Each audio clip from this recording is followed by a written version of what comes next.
बिस्मिल्लाहिर्रहमानिर्रहीम। अस्सलाम वालेकुम। आज हम बना रहे हैं बहुत मज़ेदार चटनी जिसे आप जो है वो सर्व कर सकते हैं फ्राई फ़िश के साथ। ये बेहतरीन कॉम्बिनेशन है फ्राई फ़िश का, टिक्कों का और जो है ब्रोस्ट या जो भी चीज़ फ्राई आइटम होता है, ये चटनी जो है ये तमाम फ्राई आइटम के साथ कॉम्बिनेशन इसका बहुत अच्छा रहेगा।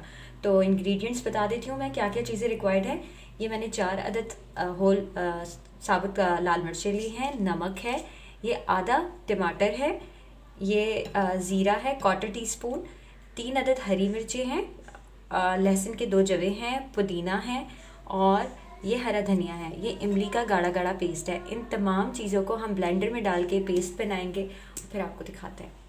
अच्छा देखें, ब्लेंडर में हमने जो है ये पुदीना शामिल किया, हरा धनिया शामिल किया, हरी मिर्च शामिल की और ये 2 अदद लहसुन के जवे शामिल की। इसको पेस्ट बना लेते हैं।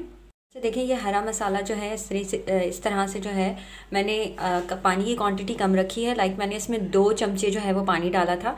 ये इस तरह से पेस्ट बन गया है। हरी मिर्च, पुदीना, हरा धनिया, ये पेस्ट बन के तैयार हो गया है। अब हम इसमें जो है वो शामिल करेंगे टमाटर, नमक, गोल वाली मिर्चें और ये ज़ीरा।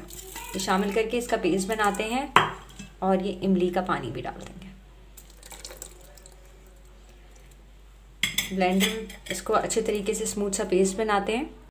चटनी बिल्कुल तैयार है। इसको आप सर्व कर सकते हैं फ्राइड फिश के साथ, ब्रोस्ट के साथ और टिक्कों के साथ। ये चटनी बहुत अच्छा कॉम्बिनेशन देती है।